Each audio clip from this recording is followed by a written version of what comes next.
Chords are the building blocks in all kinds of music. Classical, pop, jazz, whatever your preferred genre, it's really going to benefit you to know your chords. Since this is such a big topic, I've decided to create the ultimate roadmap guide for every single chord. This is going to be a 6-part series, and by the end, you'll know how to build and play every single kind of chord. Major, minor, diminished, augmented, 7th chords, and even 9th, 11th, and 13th chords. You'll know how to invert each of these chords so you sound smooth when you go from chord to chord. You'll know all the miscellaneous symbols that you see in lead sheets. You'll know how to make chords actually sound beautiful with different chord patterns and voicings, and you'll have all the tips and knowledge to play any lead sheet you see. But I'm not just going to tell you the information. I'm also going to give you free sheet music exercises and lead sheets so you know exactly what to do to be on your best chord game. I'll also provide free PDF cheat sheets with all the chords written out for you. So if you're ready to focus over these next 6 weeks and learn how to play every single chord and sound amazing while doing it, hit subscribe and then let's go.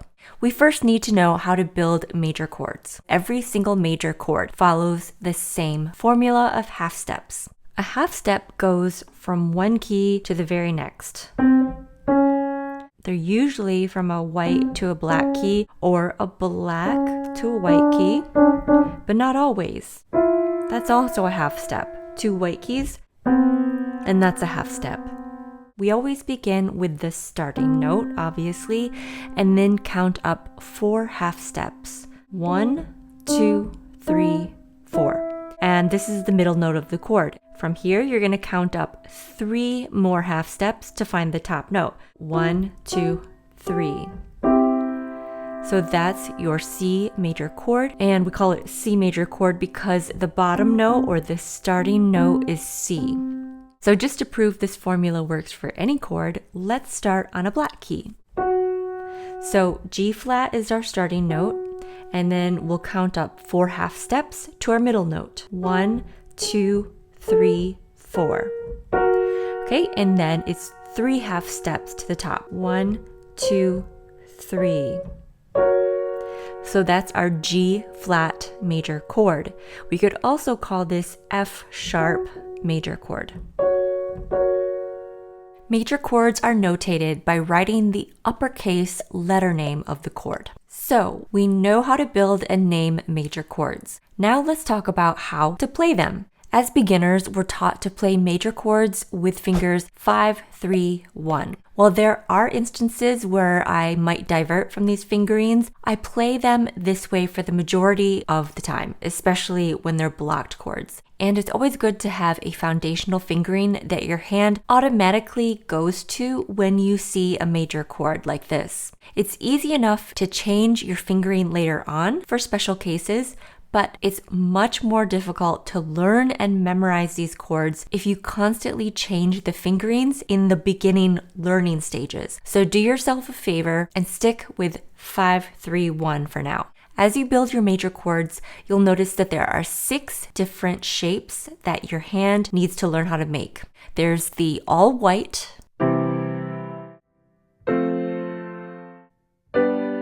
all black, outer black, inner white,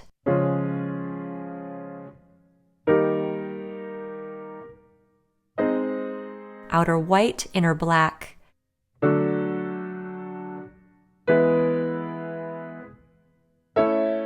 and then black lower, white upper, and finally white lower, black upper. Notice how my hand moves in and out depending on what shape I'm creating.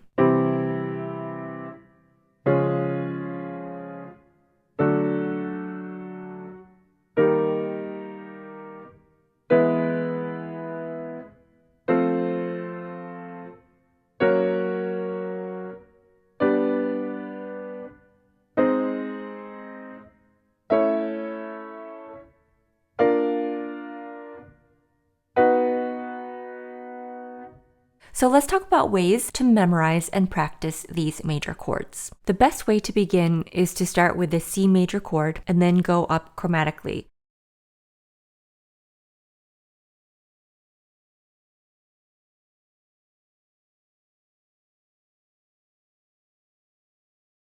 So start by holding each for 4 counts. 1, 2, 3, 4, with the lift and move up a half step happening on beat 4. So on beat 4, we'll lift and move to the next half step higher and play that major chord. 1, 2, 3, lift and move up a half step. 1, 2, 3, 4. 1, 2, 3, 4. 1, 2, 3, 4, and just keep going all the way until you get back up to this C and then go down chromatically. When you lift to move to the next chord, we want to lift first from the wrist. So we don't want to do a kind of a straight lift or lift with our fingers first. We want to lift with the wrist and move to our next position. Now to level this exercise up, hold each for only a half note, so you'll lift and move on beat 2. 1, 2, 1, 2, 1, 2, and then you can even feel these as quarter notes. 1, 1, 1. Aside from practicing it in this chromatic way, also try the following exercises.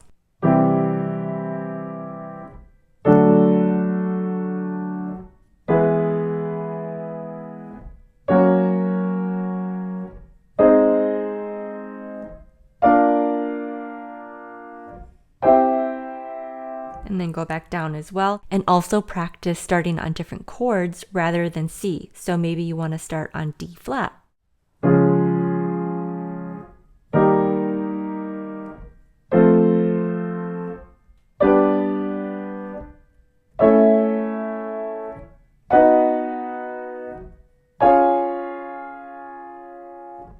You can make a major chord with the bottom notes. So if I wanted to make a C major chord, C, E, and G. So first a C chord, then an E chord, then a G chord. Or I could say, well, I'm going to build a G major chord. So G, B, D. G, B, and D. You could make up a fancy cross-hand chords exercise.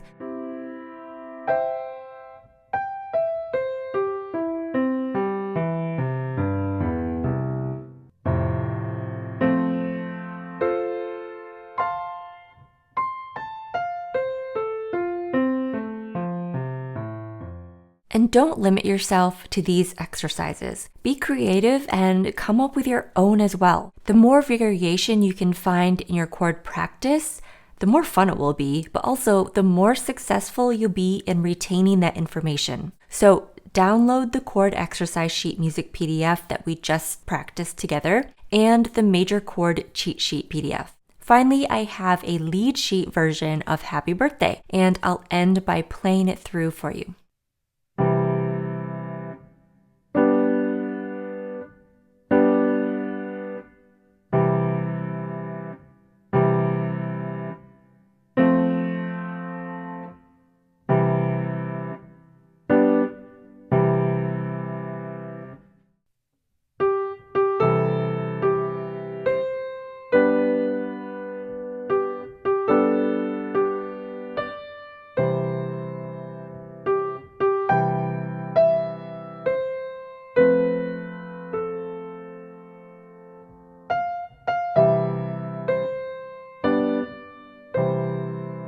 So I'll see you next week for minor, diminished, and augmented chords. If you feel like you need a little refresher in reading music notation and other piano basics before we dive into all those chords, check out my free piano course over here.